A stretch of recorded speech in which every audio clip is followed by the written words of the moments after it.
European leaders are meeting in Paris to discuss Ukrainian security. It comes as efforts continue to try to secure a ceasefire with Russia. The White House said on Tuesday that Russian and Ukrainian delegations had agreed to a ceasefire in the Black Sea after 3 days of separate talks with American officials in Saudi Arabia. But hours later, the Kremlin released its own statement, including a list of conditions. The latest EU summit has been organized by the French President Emmanuel Macron as Europe seeks security guarantees for Ukraine. Nous avons acté que we have agreed that the British Prime Minister and I will mandate our Chiefs of Defence Staff to send a Franco-British team to Ukraine in the coming days. This team will work closely with our Ukrainian partners, who have also approved this mechanism, to prepare, across all areas, the structure of what the Ukrainian army of tomorrow will look like. This mandate was given to us by our colleagues, and essentially, they have asked Prime Minister Starmer and me to jointly lead this coalition and coordinate initiatives and reports to maintain the momentum we have built. Therefore, alongside Prime Minister Starmer, we will take on the responsibility of steering this coalition of action for a solid and lasting peace. Qui est le nôtre, et donc avec le Premier ministre Starmer, nous allons. And that's Emmanuel Macron there. Well, for his assessment of these developments, I'm joined now on the line from London by the international affairs analyst, Dr. Marek Laskiewicz. Great to see you as always, Dr. Laskiewicz. There appears to be a Ukraine summit every week now. I mean, is this one any different, or is it part of a process? I think it's just one more, but there is some minor changes to take into account. Please note, it's a Franco-British team that will be sent. It's about putting a reassurance force into Ukraine as well. And it's the British and the French which are pressing for this, whereas the Poles and Italians are against it. What we therefore have is an initiative by some members of the EU, but not all, to help Ukraine in some way. However, there is an aspect to all this, is that if Russia sees that the sole effect of its agreeing to a peace treaty will be to have West European forces on Ukrainian soil, then this might make negotiating the peace treaty, or for that matter any ceasefire, all the more difficult.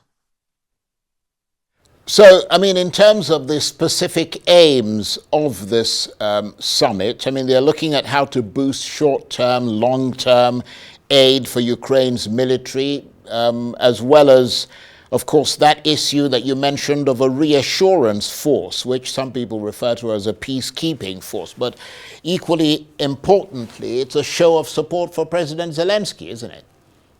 Yes. This, I think, is the key point. It's showing President Zelensky is not alone, that the Europeans, well, at least some Europeans, and certainly the two of the three most important nations are absolutely behind him, namely Great Britain and France. This is a very clear message. Strictly speaking, a reassurance force is not a peacekeeping one, because it won't be on the frontier. It will not be there to separate the two sides. It will be there to show Ukraine is not alone.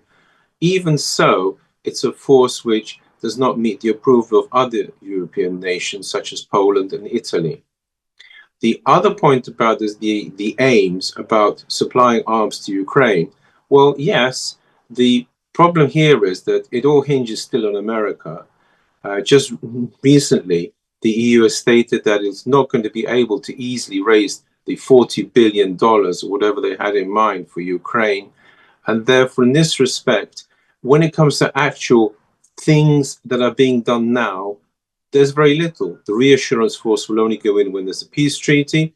The aid money isn't immediately forthcoming, not a lot of it anyway. There is no military aid in the League of USA. Zelensky suggests it might take 3 to 5 years. Others have said that far more, and I would certainly be in the latter camp. A decade is needed for Europe to catch up America, which is, by the way, spent an awful lot of money on research and development of military, far dwarfing everything that Europe does. And so therefore, when it comes down to it, in the short term, there's only the point you made. It shows that President Zelensky is not alone. And is there any clarity yet on where things stand with the ceasefire? Any sign that it might be close, or are there still lots of things to talk about? Well, unfortunately, one of the recent conferences have pointed out that the EU is unwilling to lift any sanctions on Russia. And one of the key demands by President Putin was that the Russians can now rejoin the banking system, SWIFT, SWIFT, being the key point. And that actually is in European hands. And that therefore, if he insists upon this condition, there will be no ceasefire for the immediate future.